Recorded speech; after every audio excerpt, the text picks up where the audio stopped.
Hello दोस्तों, मेरा YouTube Ran Tech mythology and story channel में आपका स्वागत करता हूं। रामायण श्री राम सीता विवाह की बारे में कुछ जानकारी लेके आया हूं। अगर आपको ऐसे वीडियो देखने के लिए इंटरेस्टेड हो तो अंतिम तक देखते रहिएगा। दान आदि से निवृत्त होकर महाराज दशरथ मिथिलेश के राजभवन में जाने की तैयारी करने लगे। तभी भरत के मामा अर्थात राजा कैकेयी के पुत्र युधाजित वहां पहुंचे। अभिवादन तथा कुशल समाचार जानने की औपचारिकता के पश्चात उन्होंने कैकेयी नरेश का संदेश देते हुए कहा, महाराज, हमारे पिताजी को भरत को देखने की उत्कट इच्छा हो रही है। आथ कृपा करके आप कुछ दिन के लिए भरत को मेरे साथ उनके ननिहाल भेज दें। इस संदेश को लेकर मैं अयोध्या गया था, किंतु वहां पर ज्ञात हुआ कि आप जनकपुरी गए हुए हैं, इसलिए मैं भी यहां आ गया। महाराज दशरथ ने युधाजित का समुचित सत्कार किया और उन्हें सारा वृत्तांत सुनाया। फिर उन्हें लेकर ऋषियों, मंत्रियों एवं बंधु बांधवों सहित यज्ञशाला के द्वार पर पहुंचे। थोड़ी देर बाद नाना प्रकार के आभूषणों को धारण किए हुए रामचंद्र अपने भाइयों भरत, लक्ष्मण और शत्रुघ्न के साथ उनके पास आकर खड़े हो गए। गुरु वशिष्ठ ने जनक के पास जाकर कहा, हे विदेहराज, महाराज दशरथ अपने पुत्रों के साथ अंदर आने की अनुमति चाहते हैं। इस पर महाराज जनक बोले, हे महर्षि, इस प्रकार अनुमति मांगकर वे मुझे क्यों लज्जित कर रहे हैं? वे अयोध्या के ही नहीं मिथिलापुरी के भी स्वामी हैं और मैं तो उनका अकिंचन दास हूँ। क्या कभी स्वामी अपने सेवक से आज्ञा मांगता है? उनसे कहिए चारों कन्याएं विवाह वेदी पर प्रतीक्षारत हैं।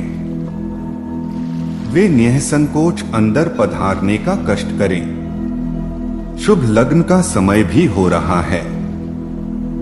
मैं स्वयं चलकर उन्हें सादर ले आता हूँ। इतना कहकर वे महाराज दशरथ के पास पहुंचे और उन सबको यज्ञ स्थल में ले आए। सबको यथोचित आसन देकर जनक ने उनकी पूजा की।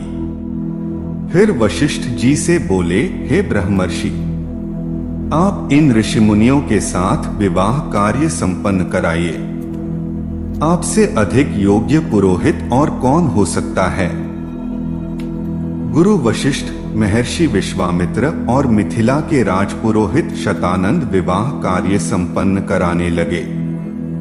सबसे पहले वैदिक विधि के अनुसार विवाह के लिए वेदी का निर्माण कराया गया।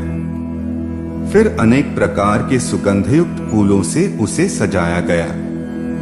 कुछ दूरी पर चारों ओर गमले सजाए गए जिनमें चित्त को प्रसन्न करने वाली सुगंधित रंग बिरंगे फूल लगे हुए थे। वेदी के निकट कई स्थानों पर स्वर्ण पात्रों में धूप, केशर, नैवेद्य, अक्षत, घी, दही, शहद आदि सामग्री रखी हुई थी। यज्ञ संपन्न कराने वाले महानुभावों के लिए कुश के आसन बिछा दिया गए। गुरु वशिष्ठ एवं अन्य महर्षियों ने वेद मंत्रों का उच्चारण करते हुए हवन कुंड में अग्नि प्रज्वलित की। फिर वशिष्ठ जी के आदेश पर राजप्रासाद की महिलाओं ने जनक कुमारी सीता को लाकर यज्ञ वेदी के निकट खड़ा कर दिया। उस समय सीता जी का मुखमंडल प्रातःकालीन बाल रवि की भांति अनुपम सौंदर्य से देदीप्यमान हो रहा था। नख से शिख तक वे बहुमूल्य रत्नजटित आभूषणों से सजी हुई थीं। संक्षेप में कहा जाए तो उस समय सीता की छवि को देखकर करोड़ रतियों का संयुक्त रूप भी नगण्य प्रतीत होता था। सीता इन सब बातों से अनजान दृष्टि झुकाए एकटक पृथ्वी को निहार रही थीं। महाराज जनक अपनी लाडली पुत्री सीता को श्री रामचंद्र के निकट खड़ा करके विनीत स्वर में बोले, हे रघुकुल तिलक रामचंद्र, मैं अपनी पुत्री सीता का हाथ आपके सशक्त हाथों में सौंपते हुए यह कामना करता हूँ कि मेरी पुत्री आपकी अर्धांगिनी होकर सदैव छाया की भांति आपका अनुसरण करती रहे। आठ हे कौशल्या कुमार, इसे आप अपनी पत्नी के रूप में स्वीकार कीजिए। आज से यह आपके सुख दुख की संगिनी हुई। यह कहकर राजा जनक ने अंजलि में संकल्प के लिए लिया हुआ जल वेद मंत्रों से पवित्र करके हृदय की संपूर्ण भावनाओं के साथ छोड़ दिया। महिलाएं मंगलगान करने लगी।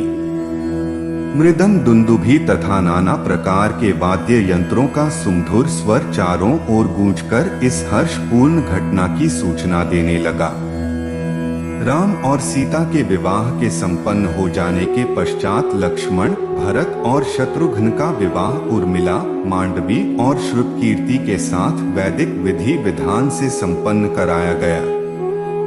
राजा जनक अपने नेत्रों में स्नेहपूर्ण अश्रु भरकर बोले, हे अयोध्या के राजकुमारों, आप चारों भाई सूर्यकुल के गौरव, पराक्रमी, धर्मपरायण, तेजस्वी, सौम्य, विद्वान एवं सदाचार के गुणों से मंडित हैं। जनकपुरी के इस राजकुल की हार्दिक कामना है कि उसकी ये चारों कन्याएं गुण, कर्म, स्वभाव से आपके अनुकूल बनकर सब प्रकार से आपकी सुयोग्य अर्धांगिनियां सिद्ध हों। इसके पश्चात वशिष्ठ जी की आज्ञा से चारों राजकुमारों ने अपने अपनी नवविवाहित पत्नियों के साथ अग्नि की प्रदक्षिणा की। विवाह संपन्न होने के पश्चात महाराज दशरथ समस्त मंत्रियों, ऋषि मुनियों और सपत्नीक राजकुमारों के साथ अपने ठहरने के स्थान पर चले गए। जनकपुरी में रात्रि विश्राम करके प्रातःकाल मुनि विश्वामित्र विदा लेकर उत्तराखंड की ओर चले गए। महाराज जनक ने दहेज के रूप में असंख्य दास दासियां, हाथी, घोड़े, गौए, रत्नष्टित आभूषण, वस्त्र, बर्तन आदि नाना प्रकार की वस्तुएं देकर अयोध्यापति दशरथ को विदा किया और उन्हें पहुंचाने के लिए नगर के द्वार तक आए। वे हाथ जोड़कर बड़ी नम्रता के साथ बोले, हे राजन, मुझे सब प्रकार से अपना दास समझकर मुझ पर कृपा बनाए रखिए। मैं एक बार फिर आभार पूर्वक कहना चाहता हूँ कि आपने मेरे कुल के साथ संबंध स्थापित करके मुझे गौरवान्वित किया है। मेरी कन्याएं आपकी आज्ञाकारिणी एवं दोनों कुलों का गौरव बढ़ाने वाली हों, यही मेरी मनोकामना है। फिर उन्होंने तथा कुशध्वज ने अश्रुपूर्ण नेत्रों से चारों कन्याओं को आशीर्वाद देते हुए विदा किया। हेलो दोस्तों, अगर आपको यह स्टोरी अच्छी लगी हो तो इसे कृपया लाइक, शेयर और सब्सक्राइब जरूर कीजिएगा।